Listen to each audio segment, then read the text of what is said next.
So in this episode, I'm going to talk to you about the second biggest mistake that entrepreneurs make. And it's one that causes so many entrepreneurial sparks inside of people to die without ever becoming a reality. And it breaks my heart to see it. So listen to this episode so you never make this mistake and let that entrepreneurial spirit inside of you soar and create businesses like no one could have ever expected. Hey everyone, this is Armand and I'm here with the second biggest mistake that entrepreneurs make. And this episode is the second one in a series of 7 where I'm going to talk to you about some of these mistakes and make sure that you do not make these big mistakes in your business. So let's get started and talk about the second biggest mistake, which is creating products or services that are not yet proven to sell.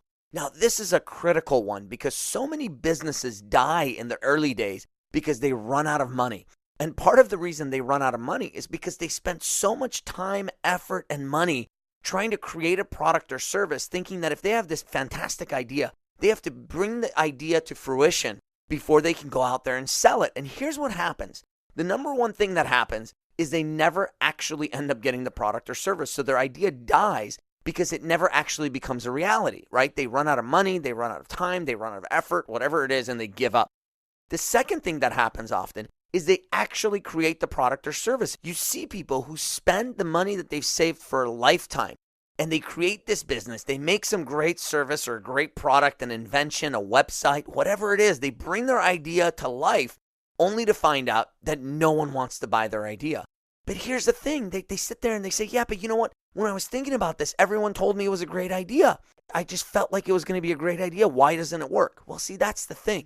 So as a business coach, one of the things I've learned to do is to tell people what to do with their incredible ideas. And there are multiple examples of this. I remember, for example, I had a young man in his early 20s come to me a few years ago and tell me this fantastic idea he had. And the idea sounded really good. And the reason he was coming to me was because he wanted to see if I'm willing to invest in this company that he was trying to create, right? And I get a lot of people coming to me for that. I said, okay, what's your idea? And he said something along the lines of, look, I've got this idea of taking sports drinks and making little frozen things out of them, like little frozen popsicles that are sports drinks, right? And so when people are going to the gym, kind of like an Otter Pop, if you know what that is. And he said, I want to create these frozen sports drinks. I think it's a great idea. And then his buddy was there, who was a friend of mine as well. And the guy was like, yeah, this is a great idea, man. I would love that, blah, blah, blah. And he was asking me, if I want to invest a couple $100,000 in it. And, if I was like anybody else, I'd say, let's see if it's a great idea or not. And if I was sold on it being a great idea, I'd say, okay, let's do it. But see, understanding how business works, I wasn't about to do that. I wasn't about to say, okay, let me invest a couple $100,000. In fact, I wanted to see how serious this guy is about the business. And I also wanted to see if his idea is one that would work. And I was like, okay, so let me ask you a question. How long would it take for you to make this? And he's like, well, I've been working on it for 6 months. And I'm like, yeah. And he's like, so I found a company, that's going to produce it for me. And they're going to make all the juices and stuff like that. And then I've found a company that's going to take it and they're going to package it and it's going to be frozen. It's going to be transported in these kinds of trucks and this and that. And it's going to be taken to this. And at some of the gyms, they're going to have to put in freezers. And he told me this massive thing that was going to cost like, $500,000 to put together. And I was supposed to say pitch in a couple $100,000 or the whole thing if I wanted, right? And as I was listening to this, I was like, okay, well, let's do this. The second biggest mistake that entrepreneurs make is that they create products or services that are not yet proven to sell. So here's what we need to do. Let's see if this thing's actually going to work before you do all this stuff. And you know what? You don't need my $200,000. In fact, you can do all of this for less than $100. And he said, what do you mean? I said, well, let's see. So one of the things that you said is going to cost you, God only knows how much, was to create the actual mixture that you were going to have frozen. And he said, yeah. And I was like, well, who's a competitor of yours? He said, well, kind of like a Gatorade, of course, but they don't make frozen Gatorade. I said, great. How much does it cost to buy a bottle of Gatorade? $1. Great. Go buy a bottle of Gatorade. And then I said, so how much are you spending on this company that's going to package this stuff for you and this and that, another $50,000, $100,000. And I was like, great. If you go to Target, they actually have this thing that makes these little plastic Ziploc bags, right? And the way it works is like it seals the bags. And I know because at my house, we use one of those things. I said, you can either go buy one of those or if you want, heck, you can just borrow mine, right? And I said, what you're going to do is you're going to take these little bags and you're going to take Gatorade, pour it into these bags and seal it. And while it won't be perfect and pretty and beautiful and have labels and stuff on it like your product is supposedly going to have, you can actually buy one of those machines for like $50 or borrow mine. And then you buy some bags, which will cost you a couple more dollars. You buy a couple bottles of Gatorade, which will cost you a couple of dollars. And then you can spend about an hour. And in an hour, I bet you could create probably 30 of these things stick them in the freezer. A few hours later, you will actually have your sample product, not for $200,000, but you'll have your sample product for $100 and maybe a couple hours of your time. And then I said, here's what I want you to do. Then I want you to go to your friends and family and people like that and say, hey, don't tell them you started this new business, because if you tell them that, then they're going to give you positive feedback, right? You don't want that. Go to friends who don't know you have this business and say, hey, you know what? Have you guys heard about this new frozen workout drink or whatever that they have?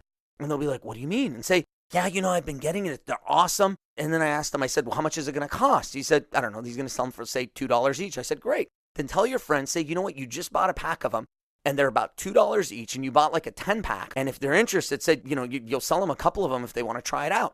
And see what they'll say. See how many of the people you actually know are willing to pay $2 to buy one of those. And then if that works, now you go to phase 2. Phase 2, I said, make 50 more of them, and then go down to 24 Hour Fitness or a gym down the street, maybe a small gym that's more willing to work with you. And then take a little fridge. You can buy a used small portable freezer on Craigslist for maybe $30. Get one of those things that kids have in their dorm rooms and take it down to this gym and have them plug it in and offer them. Say, hey, look, I'll give you all the proceeds to go to you. So you sell these things for $2, right? And any money you make is for you. I'll cover all the costs. And the total for that, for the fridge, for all the bags, for all the stuff you're going to create, all the gator you're going to buy, maybe, I don't know, less than $100 again. So now for less than $100, you're going to actually prove if all this works.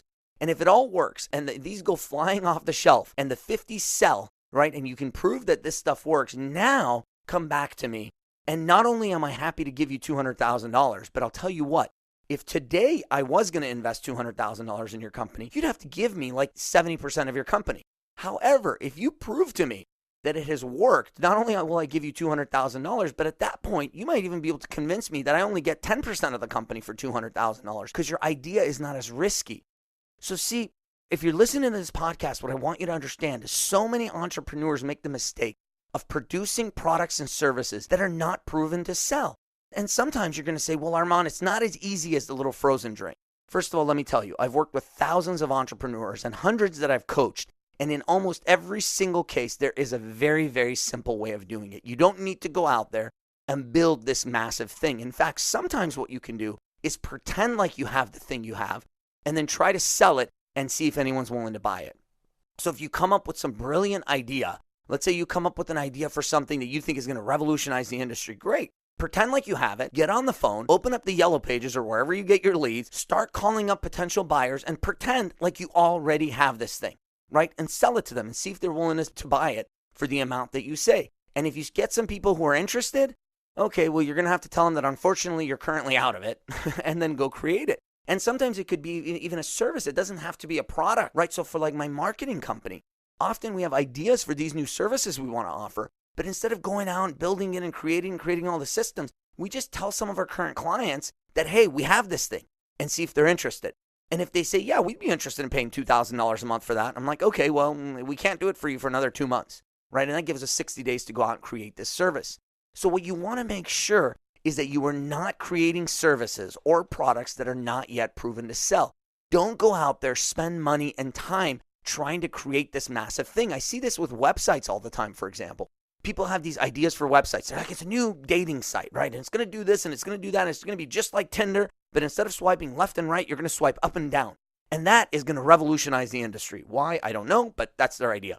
What I'll tell them to do is I'll say, look, pretend like you already have it. Tell people that you already have this dating site, and don't tell them it's yours. Say you just found it and it does this, and see what kind of interest you get, right? Don't go out there and invest days, weeks, months, years of your life and your hard-earned money trying to build this stuff and then only to find out it doesn't work. And by the way, the other thing that happens is this. People use this as an excuse. See, many people will use the excuse of trying to build a product or service early on in a business as why they don't go out there and sell, because most entrepreneurs are scared of the selling part of the business, right? So what they do is they focus on the artistic side of it, the side of the business where they're creating a product, they're creating a service, right? And all their friends and family are impressed by what they're doing, but they haven't proven that this thing can sell first. So what you've got to do is start with selling. And that means sometimes people say, so Armand, are you telling me that when I start a business, the first thing I should do is sell, even before I have a product or service to sell? And the answer is an overwhelming yes. You've gone out there and spent all this money creating it, and you don't even know if it's going to sell. For example, the person who got me to do these podcasts He owns a podcast company, right? Apollo, you've all heard of it. Well, when he came to me first and he said, hey, do you want to start a podcast?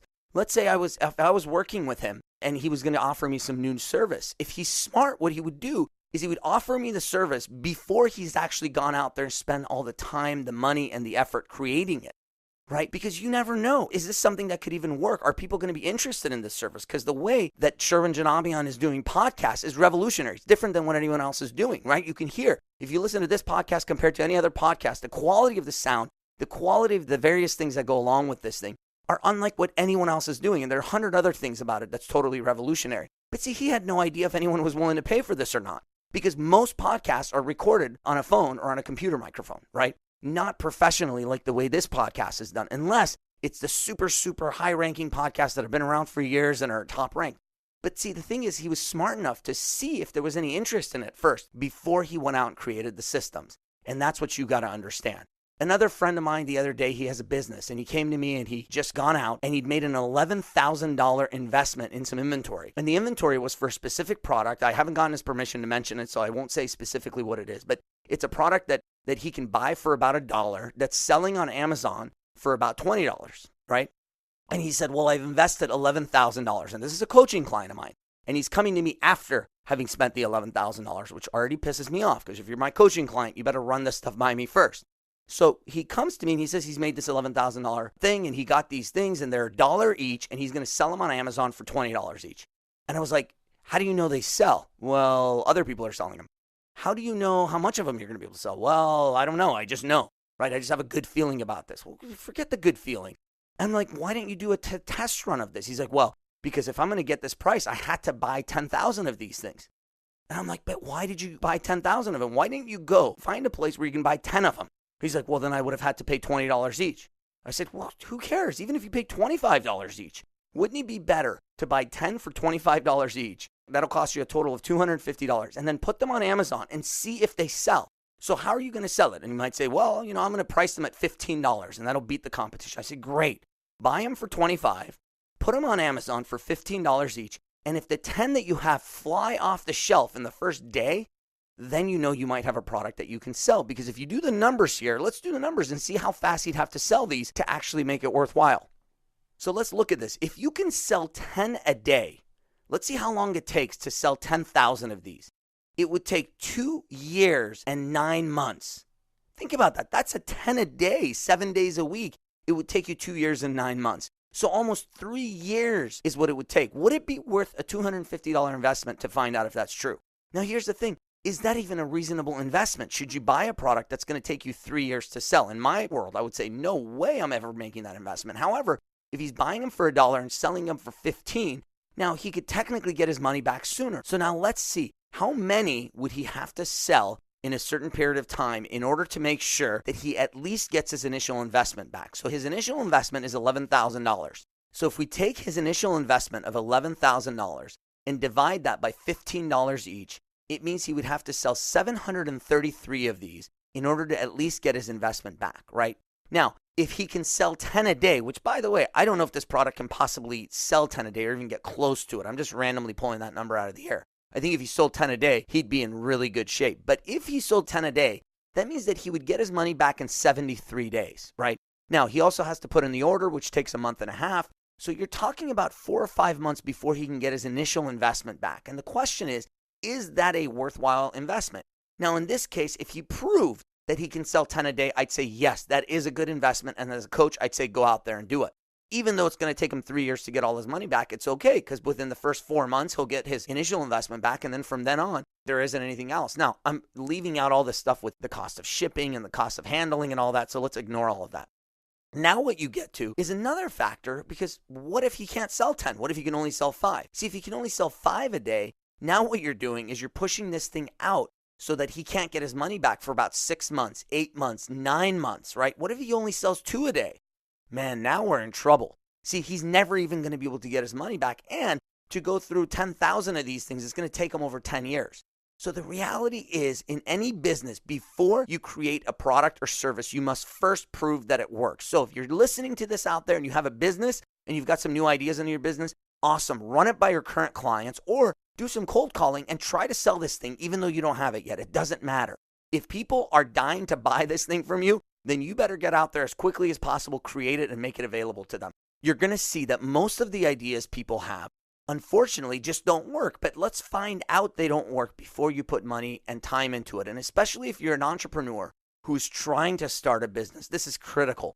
Because if you're working for someone else and doing this on the side, I don't want you to waste the next 2 years of your life trying to bring an idea to fruition that literally is never going to work. And you waste your time and you waste your effort. And here's what will happen. That spark, that entrepreneurial spark inside of you is going to die, right? I don't want that to happen for you. So what I'm telling you to do today is make sure that as of today, any business idea you have, anything you want to do, prove that it works first before you go out there and do it. This comes from over 2 decades of business experience. And trust me, I've had plenty of times where I used to create products or services only to find out that no one was interested in them. Well, no longer, my friends. I only do products or services that are proven to sell. And that's the only way that I'm willing to do them. So get out there, take good care of your business. Make sure if you're an entrepreneur, you get out there and you're constantly looking for products and services that are proven to sell. And you can prove that you are able to sell that product or service. Then get out there and make the best darn product or service you can and revolutionize your industry. Make sure you pick up a copy of my book, by the way, The Business Bible. If you haven't already done so, it's a great book and it gives you a lot of different things about business. However, it does not give you the 7 biggest mistakes entrepreneurs make. So make sure you listen to the rest of these podcasts. This is the second one. We've got 5 more of these coming. This will revolutionize the things that you're doing. I guarantee you. Now, get out there and every single day in your business, your personal life, and whatever else you do, always, please lead with your heart.